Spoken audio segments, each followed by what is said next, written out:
नमस्कार दोस्तों। आज है 31 जुलाई 2024। हम लोग 30 और 31 जुलाई से जितने भी करंट अफेयर्स के महत्वपूर्ण क्वेश्चन बन सकते हैं उस सभी पर डिस्कस करेंगे। पीडीएफ आप हमारे टेलीग्राम चैनल से डाउनलोड कर सकते हैं। टेलीग्राम चैनल का लिंक मैंने इस वीडियो के डिस्क्रिप्शन में दे दिया है, तो आप इस लिंक पर जाकर टेलीग्राम चैनल ज्वाइन कर सकते हैं। चलते हैं हम लोग पहले क्वेश्चन पर। पहला क्वेश्चन है, मानव तस्करी के खिलाफ विश्व दिवस कब मनाया जाता है? तो ये कब मनाया जाता है? 30 जुलाई को मनाया जाता है। और इस साल का हम लोग थीम देख लेते हैं, तो क्या है? मानव तस्करी के खिलाफ लड़ाई में किसी भी बच्चे को पीछे ना छोड़े। और मानव तस्करी जो किया जाता है खास करके बच्चों का तस्करी किया जाता है, ठीक है। और बच्चों का तस्करी जो किया जाता है उसी को बाल तस्करी कहा जाता है। तो बाल तस्करी में बच्चों का विभिन्न तरीकों से शोषण किया जाता है। यह एक गंभीर अपराध है और मानवाधिकारों का गंभीर उल्लंघन है। संयुक्त राष्ट्र मादक पदार्थ एवं अपराध के मुताबिक दुनिया के हर देश में हर दिन मानव तस्कर अपने फायदे के लिए लोगों का शोषण करते हैं। खतरे में सबसे ज्यादा जो होते हैं गरीब और कमजोर लोग होते हैं। पकड़े गए तस्करी के शिकार लोगों में से 70% से ज्यादा जो है महिलाएं और लड़कियां हैं, जबकि लगभग एक तिहाई जो होते हैं बच्चे शामिल होते हैं। आपको बता दें कि संयुक्त राष्ट्र की रिपोर्ट के अनुसार 2020 में दुनिया भर में लगभग 20,000 बच्चों की पहचान वैश्विक स्तर पर तस्करी के शिकार के रूप में की गई थी। नेक्स्ट क्वेश्चन है, अंतरराष्ट्रीय बाघ दिवस प्रतिवर्ष कब मनाया जाता है? तो ये कब मनाया जाता है? 29 जुलाई को मनाया जाता है। हर साल 29 जुलाई को दुनिया भर में अंतरराष्ट्रीय बाघ दिवस मनाया जाता है, जो विनाशकारी प्रवृत्ति को रोकने और बाघों की रक्षा के लिए कार्रवाई की अपील के रूप में कार्य करता है। बाघ अपने पारिस्थितिकी तंत्र में शीर्ष शिकारी रहे हैं और अब उनके विलुप्त होने का खतरा है। आइए हम लोग जानते हैं बाघों के बारे में महत्वपूर्ण जानकारी। विश्व वन्य जीव कोष के मुताबिक पूरे विश्व में बाघों की संख्या हम लोग देखते हैं तो कितनी बाघ है? 3,900 बाघ है। बाघों की घटती संख्या को ध्यान में रखते हुए भारत में जो है 1973 में प्रोजेक्ट टाइगर लॉन्च किया गया था और इसका उद्देश्य जो है बाघ का संरक्षण को बढ़ावा देना था, ठीक है। और भारत में यदि हम लोग बाघों की संख्या देखते हैं तो कुल कितनी बाघ हैं? यहाँ पर जो है भारत में 2,967 बाघ है। भारत में सबसे ज्यादा यदि बाघों की संख्या किस राज्य से है तो देख लेते हैं कि मध्य प्रदेश से। तो मध्य प्रदेश से कुल कितनी बाघ है? यहाँ से 526 बाघ है, ठीक है। भारत में सबसे ज्यादा किस राज्य से? मध्य प्रदेश से। और मध्य प्रदेश से कुल कितना बाघ? 526 बाघ है मध्य प्रदेश में। और भारत में कुल कितना है? 2,967 बाघ है।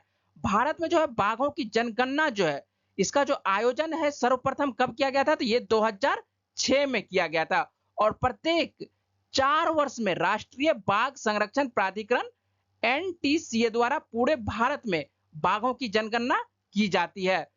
बाघ जो है भारत का राष्ट्रीय पशु है, ठीक है। और ये जो है बिल्ली प्रजाति का सबसे बड़ा जानवर है। ये एक क्रूर जानवर माना जाता है। और भारत में कितने टाइगर रिजर्व है? तो भारत में कुल 54 टाइगर रिजर्व है, ठीक है।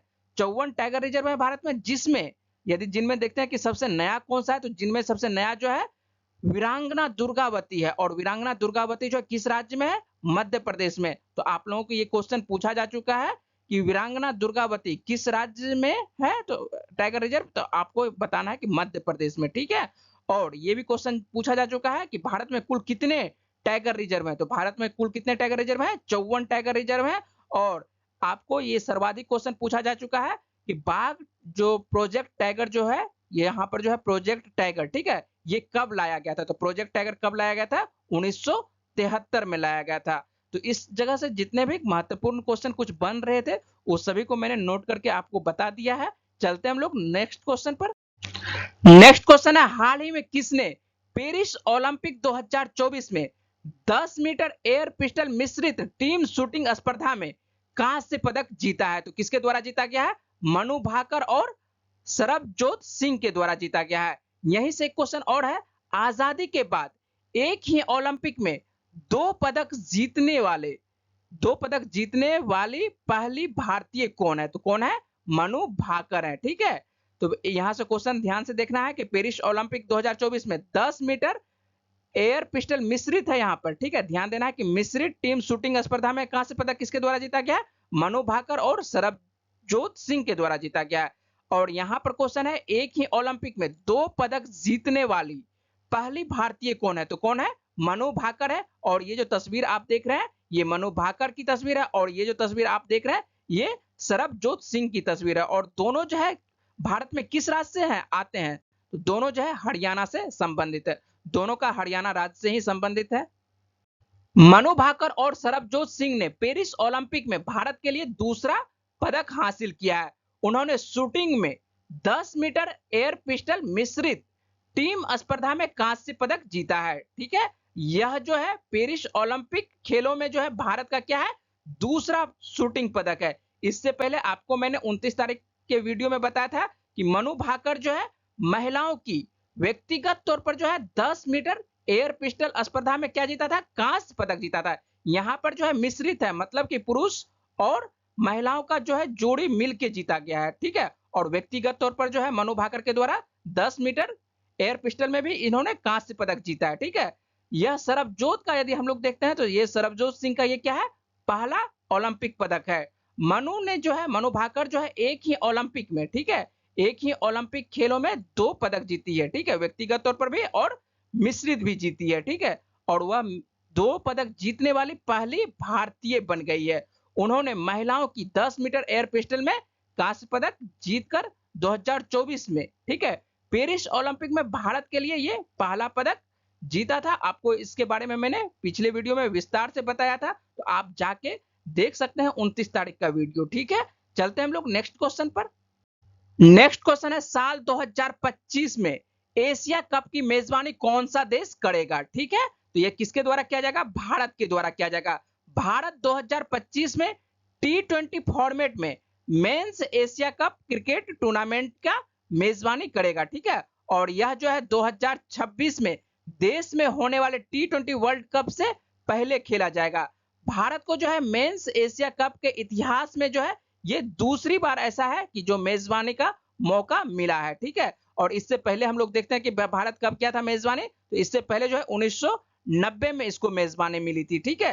तो भारत को ऐसा क्यों होता है कि बहुत दिनों के बाद मिला है? लगभग 34 वर्षों के बाद यहां पर किया जाएगा, एशिया कप की मेजबानी किया जाएगा। तो ऐसा इसलिए होता है क्योंकि भारत और पाकिस्तान के बीच आपको पता है कि अंतरराष्ट्रीय संबंध जो है यहाँ पर सही नहीं है, जिसके वजह से भारत और पाकिस्तान में क्या होता है, एशिया कप बहुत कम आयोजन होता है।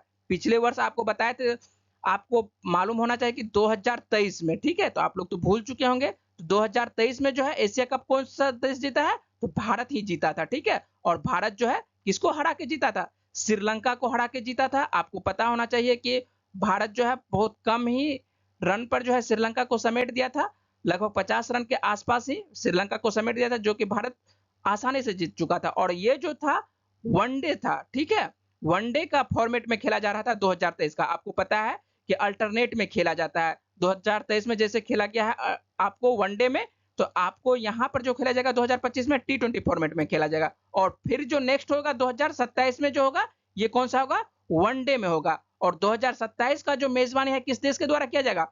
बांग्लादेश के द्वारा किया जाएगा, ठीक है। यहाँ पर 2027 का भी डाटा है, तो 2027 का जो एशिया कप का जो है मेजबानी किसके द्वारा किया जाएगा? तो ये बांग्लादेश के द्वारा किया जाएगा। और यह टूर्नामेंट जो है वनडे फॉर्मेट में खेला जाएगा। तो आप लोगों को मैंने बता दिया कि 2027 में कौन सा होगा, तो वनडे फॉर्मेट में ये खेला जाएगा। और 2025 में कौन सा? T20 फॉर्मेट में खेला जाएगा। और 2023 का एशिया कप का विजेता कौन सा देश है?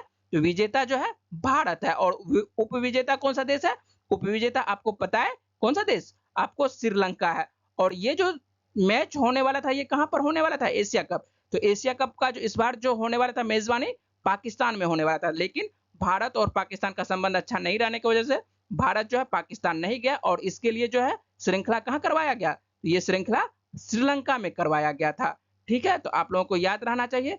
हम लोग यहाँ पर देख लेते हैं, एक और डाटा यहाँ पर है कि जब 2027 में बांग्लादेश में एशिया कप का आयोजन होने वाला होगा, ठीक है, तो यह टूर्नामेंट जो है वनडे फॉर्मेट में, ये आपको बता दिया। और इसी साल 2027 में ही आपको पता होना चाहिए कि साउथ अफ्रीका में क्या होने वाला है? वर्ल्ड कप खेला जाएगा, ठीक है। साउथ अफ्रीका में क्या होने वाला है, वर्ल्ड कप खेला जाएगा। ठीक है, तो चलते हैं हम लोग नेक्स्ट क्वेश्चन पर।